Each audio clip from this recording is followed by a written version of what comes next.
अस्सलाम वालेकुम दोस्तों, कैसे हैं आप? This is Imran from Dev Geek. और आज learn React JS with Dev Geek का आज 11वां लेक्चर है। तो वीडियो स्टार्ट करने से पहले अगर आप मेरे चैनल पर नए हैं तो चैनल को सब्सक्राइब कर लीजिए और बेल आइकन का बटन दबाइए ताकि मेरी आने वाली नई वीडियो का नोटिफिकेशन आपको मिल सके। और क्योंकि मेरे ज़्यादातर देखने वाले अनसब्सक्राइबर हैं तो आप मेरे चैनल को सब्सक्राइब कीजिए, इससे मुझे मोटिवेशन मिलती है आप लोगों के लिए काम करने के लिए। तो चलिए तो वीडियो को स्टार्ट करते हैं। लास्ट वीडियो में हमने एक ऐप स्टार्ट की थी मिनी बुक्स के नाम से, जिसमें हमने ये एक ऐप बनाई थी और इसमें ये मैंने कंपोनेंट रेंडर कराए, बुक कंपोनेंट सारे रेंडर करवाए हैं, ठीक है। लेकिन और हमने CSS पे काम किया था कि हम CSS को कैसे ऐड करते हैं अपने रिएक्ट प्रोजेक्ट में। तो आज की वीडियो में पहली बात मैं ये करना चाह रहा हूँ कि आपको मैं बताऊं कि इनलाइन स्टाइलिंग कैसे होती है रिएक्ट में।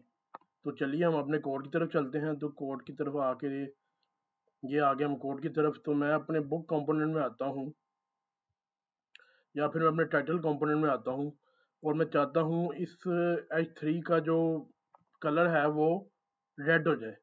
तो मैं यहाँ पर आया और मैंने यहाँ पर अपना स्टाइल का एट्रीब्यूट दिया और उसके बाद मैं यहाँ पर लिखता हूँ कलर और यहाँ पर लिखता हूँ रेड और मैं इसे सेव करता हूँ और मैं जाके देखता हूँ कि हमारा ये चला है या नहीं। तो मैं यहाँ पर आ गया तो ये देखें हमारी तो पूरी ऐप ही क्रैश कर गई। ऐसा क्यों हुआ? ये इसलिए हुआ, इसके लिए आपको इंस्पेक्ट करके कंसोल में जाना पड़ेगा जहाँ आपको पता चलेगा कि क्या क्यों हो रहा है। ये देखें, the style prop expect a mapping from style properties to values not a string। यानी कि JSX में स्टाइल लिखने का तरीका ये नहीं है, क्योंकि JSX बेसिकली जावास्क्रिप्ट का एक हिस्सा है। तो हम HTML में जिस तरह इनलाइन स्टाइलिंग डिफाइन करते हैं, यहाँ पर हम वहाँ नहीं, यहाँ पर ऐसे नहीं कर सकते। तो इसको हमने करने के लिए यहाँ पर आएंगे दोबारा अपनी ऐप के अंदर और मैं यहाँ पर आता हूँ और ये सारा ख़त्म करता हूँ और मैं यहाँ पर ये डालता हूँ और ये यहाँ पर बेसिकली मैंने दो कर्ली ब्रेसेस क्यों लिए। पहली कर्ली ब्रेस ये डिफाइन कर रही है कि मैं यहाँ पर एक जावास्क्रिप्ट एक्सप्रेशन के बारे में कुछ करना चाह रहा हूँ। दूसरी बेसिक ये है कर्ली ब्रेसेस, वो इसलिए है क्योंकि ये स्टाइल जो है JSX में एज अ ऑब्जेक्ट काम करता है, ठीक है। तो मैं यहाँ पर लिखता हूँ कलर, ये देखें यहाँ पर मेरा ऑटो कंप्लीट में आ गया और मैं यहाँ पर लिखता हूँ रेड, ठीक है। तो मैं जाता हूँ और इसे सेव करके जाता हूँ उधर और मैं देखता हूँ कि चला या नहीं। ये देखें ये हमारा रेड हो गया। तो ये तरीकेकार है अगर आपने इनलाइन स्टाइल कभी यूज़ करना पड़ जाए आपको अपने रिएक्ट प्रोजेक्ट में, ठीक है। तो नेक्स्ट जो है हम इस पर बात करेंगे अब कि हम अपने कंपोनेंट को डायनेमिक कैसे बना सकते हैं। डायनेमिक से मुराद क्या है? डायनेमिक से मुराद ये है कि जैसे कि ये एक बुक है, एटॉमिक हैबिट्स ये आए, यहाँ पर दूसरी बुक आए कोई और यहाँ पर तीसरी बुक आए और इनके टाइटल और ऑथर भी चेंज हो। कंपोनेंट हमारा एक ही हो लेकिन हम उससे डायनेमिक बना लें ताकि वो मुख्तलिफ चीज़ों को रेंडर कर सके। उसे बनाने के लिए रिएक्ट का एक सिस्टम है जिसे आप कहते हैं प्रॉप्स, ठीक है। तो प्रॉप्स होते क्या हैं? तो प्रॉप्स से बात कर लेते हैं। Props basically is a system for passing data from parent component to child component. Props React में एक ऐसा सिस्टम है जिसके जरिए से आप डाटा को पास करते हैं पेरेंट कंपोनेंट से चाइल्ड कंपोनेंट में, ठीक है। तो अब पेरेंट चाइल्ड कंपोनेंट क्या होगा इससे समझाने के लिए मैं आपको मिसाल देता हूँ। जैसे कि हमारा अमेजन का पेज है, ठीक है। ये हमारा एक कंपोनेंट हो गया, ये जो हमारी नैप बार है, ये साइड बार एक कंपोनेंट हो गया, ये डिफरेंट कंपोनेंट हो गए बुक्स के। तो अब ये सारे कंपोनेंट जिस कंपोनेंट में रेंडर हो रहे हैं रूट कंपोनेंट में जो कि ऐप कंपोनेंट है, वो क्या होगा? पेरेंट कंपोनेंट होगा और ये सारे उसके चाइल्ड कंपोनेंट होंगे। तो प्रॉप्स का यही मकसद है कि आप पेरेंट कंपोनेंट से चाइल्ड कंपोनेंट को डाटा पास कर सकते हैं very easily. Goal is to customize और कॉन्फ़िगर अ चाइल्ड कंपोनेंट। वही बात कि आपने अपने चाइल्ड कंपोनेंट को डायनामिक बनाने के लिए प्रॉप्स का इस्तेमाल किया जाता है। तो अब हम इसकी इम्प्लीमेंटेशन देख लेते हैं कि ये कैसे काम करता है। तो अब मैं पहले आपको ये कुछ डायग्राम से समझा देता हूँ कि प्रॉप्स के बारे में, ताकि आपको थोड़ा सा और एलैबोरेट हो जाएगा कि प्रॉप्स क्या है। जैसे कि हमने ऐप बनाई थी, उसमें मैं अपने 3 बुक के कंपोनेंट को रेंडर कर रहा हूँ। तो मैं चाहता हूँ, ये देखें, पहले जो बुक है उसमें शो टाइटल क्या हो, एटॉमिक हैबिट्स का, दूसरी में टाइटल शो हो डॉगमैन का, और तीसरी में टाइटल हो वेरिटी का। ठीक है, तो इस तरह हम इसको प्रॉप्स को कर सकते हैं। उसके बाद प्रॉप्स को लिखने का तरीका क्या होता है, providing from parents to child, ये तरीका होता है। जैसे कि मैंने बुक का कंपोनेंट दिया, उसके बाद मैंने टाइटल का एक प्रॉप दिया। बेसिकली जैसे कि हम अपने HTML एलिमेंट में एट्रीब्यूट्स देते हैं, इसी तरह हम अपने रिएक्ट में प्रॉप्स को जो पास करते हैं किसी कंपोनेंट में, वो एट्रीब्यूट की तरह हम करते हैं। जैसे कि मैंने यहाँ प्रॉप का नाम रख दिया टाइटल, ठीक है, और उसके बाद प्रॉप की वैल्यू क्या रहेगी हमारे पास, एटॉमिक हैबिट्स। ठीक है, तो इसके बाद हम अब इसकी इम्प्लीमेंटेशन देख लेते हैं। सबसे पहले मैं ये अपना ये टैग ख़त्म कर दूं, ये मेरा ख़त्म हो गया, इसको सेव किया। उसके बाद मैं जाता हूँ अपने बुक की कंपोनेंट में, हम एक ही कंपोनेंट में इसका सारा बना देंगे। जैसे कि मैं यहाँ पर सबसे पहले क्या रेंडर करूँ, इमेज, तो मैं अपने बुक के इमेज के कंपोनेंट में जाऊँगा। ठीक है, ये मैंने यहाँ से अपना सारा JSX उठाया और मैंने इसे यहाँ पर पेस्ट कर दिया। ठीक है जी, उसके बाद हमारे पास क्या चीज़ है, टाइटल। तो मैं अपने टाइटल के कंपोनेंट में जाऊँगा और मैं टाइटल की JSX को उठाकर वहाँ पर अपने बुक के कंपोनेंट में ले जाऊँगा। ये हमारा टाइटल। उसके बाद हमारा आता है ऑथर, तो ऑथर के आप कंपोनेंट में जाएंगे और ऑथर के कंपोनेंट में हमने रिटर्न किया हुआ है पैराग्राफ, तो मैं इसे कॉपी करता हूँ और इसे मैं पेस्ट कर देता हूँ ऑथर के कंपोनेंट की जगह। ठीक है जी, लेकिन ये अभी हमने प्रॉप्स उसे नहीं दिए। अब मैं अपने ऐप में जाऊंगा और वहां पर जाके मैं इसके प्रॉप्स देता हूँ।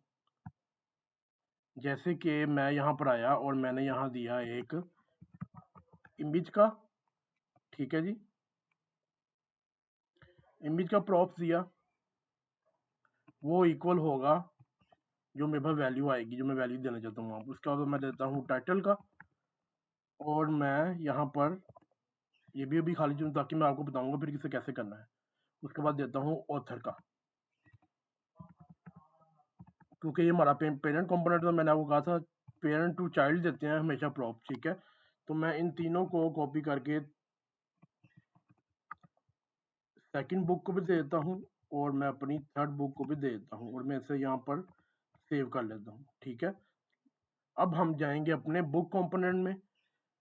प्रॉप्स कॉल करने का तरीका होता है यहाँ पर आप आए और लिखें प्रॉप्स। नाम याद रखना, हमने प्रॉप्स ही देना है, अगर आप प्रॉप्स नहीं देंगे तो ये नहीं चलेगा। और मैं प्रॉप्स को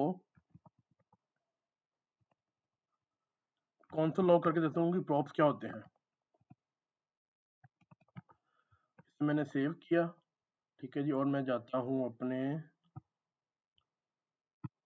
वेबसाइट पे जो हमने बनाई है, और मैं यहाँ पर जाके कौन लॉग में देता हूँ कि प्रॉप्स हमारा कौन। ये देखें, अब यहाँ पर 3 ऑब्जेक्ट आ रहे हैं। 3 ऑब्जेक्ट क्यों आ रहे हैं, क्योंकि मैंने अपनी बुक को 3 दफ़ा एंटर किया है। ये बेसिकली प्रॉप्स ऑब्जेक्ट होता है, और ऑब्जेक्ट को मैंने ये देखें, ऑथर, इमेज और टाइटल, ये सारे ब्लैंक इसलिए आ रहे हैं क्योंकि मैंने अभी कोई इसे नहीं दिया। तो मैं अब जाता हूँ अमेज़न पे और वहाँ से मैं लेता हूँ आपका, ये देखें, ये हमारा आ गया टाइटल, इसका है डॉगमैन। तो मैं जाता हूँ अपने कंपोनेंट में और लिखता हूँ बुक को, देता हूँ, किधर गई बुक में जाके। ठीक है जी, तो यहाँ पर आके मैं अपना पहले यहाँ पर ख़त्म करूँगा ये सोर्स। ठीक है, सोर्स को मैंने ख़त्म किया।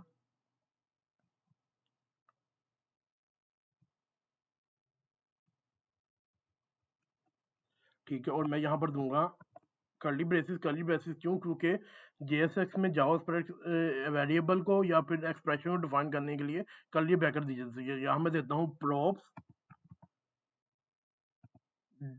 प्रॉप्स का नाम मैंने वहाँ क्या रखा था इमेज का, इमेज, तो मैं रखता हूँ प्रॉप्स डॉट इमेज, ठीक है। और यहाँ पर मैं इसका दे देता हूँ ये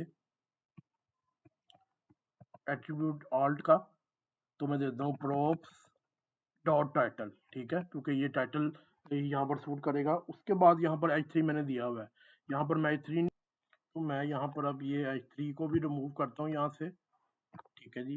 टाइटल था हमारा, यहाँ पर मैं कर्ली ब्रेसेस दूंगा, यहाँ पर क्या लिखूंगा, प्रॉप्स डॉट टाइटल, ठीक है, प्रॉप्स डॉट टाइटल, क्योंकि प्रॉप्स एक ऑब्जेक्ट है, ऑब्जेक्ट के अंदर एक हमारे पास हमने एक नाम दिया उसे टाइटल को, टाइटल का, ठीक है। उसके बाद मैं यहाँ पर आता हूँ और मैं इसे भी क्लियर करता हूँ, यहाँ कर्ली ब्रेसेस दे के मैं क्या करूँगा, यहाँ पर लिखूंगा प्रॉप्स डॉट ऑथर, वो आपने नाम वहाँ दिया है, आपने सेम वही नाम देना, अगर नहीं देंगे तो ये नहीं चलेगा, ठीक है, ठीक है जी।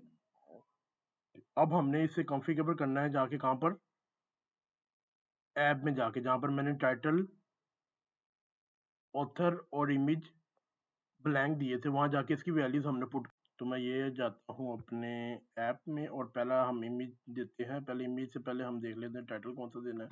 तो मैं यहाँ से जाता हूँ आपका जो है ये अमेज़न पे, पहले मैं दे देता हूँ डॉगमैन, ठीक है, डॉगमैन हमारा आ गया टाइटल, तो मैं जाता हूँ और यहाँ पर देता हूँ डॉगमैन टाइटल, डॉगमैन दे दिया मैंने, ठीक है जी। उसके बाद मैं इसका ऑथर देखता हूँ, ऑथर का क्या नाम है, तो ऑथर का नाम है जी हमारे पास डेव पिल्की, तो मैं डेव पिल्की यहाँ पर लिखूंगा जाकर,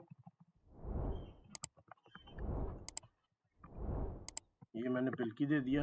उसके बाद हम इमेज का लिंक उठाएंगे, यहाँ से इमेज का लिंक है हमारे पास, ये देखें, कॉपी इमेज एड्रेस, और मैं यहाँ पर आकर इसे इमेज दे देता हूँ, ठीक है, ये मैंने किया, इमेज दे दी मैंने यहाँ पर अपनी। उसके बाद हम नेक्स्ट को कॉन्फ़िगर, यहाँ मैं लिखता हूँ एटॉमिक हैबिट, और इसके जो नाम है ऑथर का वो है जेम्स क्लियर, जेम्स क्लियर के बाद मैं आता हूँ यहाँ पर इमेज में, इमेज इसके इमेज का मैं ले लेता हूँ, तो मेरे पास ये आ गई आपकी टॉमी हैबिट की इमेज, इसको मैंने इसका एड्रेस कॉपी किया और मैं जाता हूँ अपने कोड एडिटर में और वहाँ जाकर इसकी ये मैंने दे दिया। अब हमारे पास तीसरी चीज़ आ गई, तीसरा हम देखते हैं, तीसरा मैंने एक ऐप, ये है जी द 48 लॉज ऑफ पावर, तो मैं जाता हूँ द 48 लॉज ऑफ पावर, ठीक है जी। और उसके बाद इसके ऑथर का नाम क्या है, ऑथर का नाम देख लें हम, ऑथर का नाम है इसके रॉबर्ट ग्रीनी, यहाँ पर आया मैंने दिया रॉबर्ट ग्रीनी। उसके बाद मैंने सिर्फ इसका इमेज एड्रेस कॉपी करना है, कॉपी किया और मैं यहाँ पर आया और मैंने यहाँ पर दे दिया ये, और इसे मैंने सेव किया। अब मैं जाके देखता हूँ कि हमारी ऐप ये चली है या नहीं, तो ये देखें आप, पहली बुक का नाम डॉगमैन और उसके ऑथर का नाम और इमेज, दूसरी एटॉमिक हैबिट्स, उसके नाम और उसका ऑथर, तीसरी इमेज, उसका टाइटल, और ये देखिए हमारा कितना डायनामिक बन गया। अब मैं जितनी बार भी बुक का कंपोनेंट अपने वहाँ रेंडर कराऊंगा ऐप में, और मैं उसे मल्टीपल बुक्स को एक बारी में दे सकता हूँ, ठीक है। अब हम बात कर लेते हैं जुगाड़ की। जुगाड़ क्या है, ये देखिए, मैं यहाँ पर मैंने ये प्रॉप्स दिया, ठीक है, एज अ आर्ग्यूमेंट। अगर मैं चाहता हूँ यहाँ मैं प्रॉप्स ना लिखूँ, यहाँ पर प्रॉप्स ना लिखूँ, यहाँ पर ना लिखूँ, यहाँ पर ना लिखूँ, बल्कि इमेज टाइटल और ऑथर दे दूँ सिर्फ, तो उसके लिए आपको यहाँ पर डीस्ट्रक्चर करना पड़ेगा अपने प्रॉप्स को। तो मैं डीस्ट्रक्चर करता हूँ, यहाँ पर लिखता हूँ, और आपने यहाँ पर देना है टाइटल, ठीक है, जो आपने वहाँ पर नाम दिया नाम सेम देना, ये याद रखिएगा, इमेज, और उसके बाद आता है हमारा ऑथर, ये मैंने दे दिया। और मैं यहाँ से अपना प्रॉप्स को ख़त्म कर देता हूँ, ये मैंने एक सेलेक्ट किया, दो सेलेक्ट किए, तीन, चार, और इसे मैंने ये किया और इसे मैंने सेव कर दिया। आप देखें यहाँ काफ़ी क्लीन हो गया, प्रॉप्स का कोई नाम नहीं आ रहा क्योंकि मैंने इसे डीस्ट्रक्चर कर दिया है ऊपर। तो ये डीस्ट्रक्चर करने के बाद ये भी एक तरीक़ेकार होता है। तो बेस्ट जो पसंद मुझे भी है ये डीस्ट्रक्चर बेसिकली रिएक्ट का कॉन्सेप्ट नहीं है, ये जावास्क्रिप्ट का कॉन्सेप्ट है कि आप अपनी अरेज और अपने ऑब्जेक्ट को आप डीस्ट्रक्चर कर सकते हैं। तो मैं अब जाके देखता हूँ कि हमारी ऐप चल रही है। देखें ऐप हमारी बिल्कुल सही, मैं रिफ्रेश भी करके दिखाता हूँ आपको। ये देखें हमारी ऐप ये बिल्कुल सही चल रही है। तो ये था कॉन्सेप्ट आपके प्रॉप्स का, ठीक है। और आज की वीडियो के लिए बस इतना ही। अगर आपको वीडियो पसंद आई है तो इसे ज़रूर लाइक कीजिएगा और मेरा चैनल सब्सक्राइब कीजिएगा लाजमी, ठीक है। और अल्लाह हाफिज़।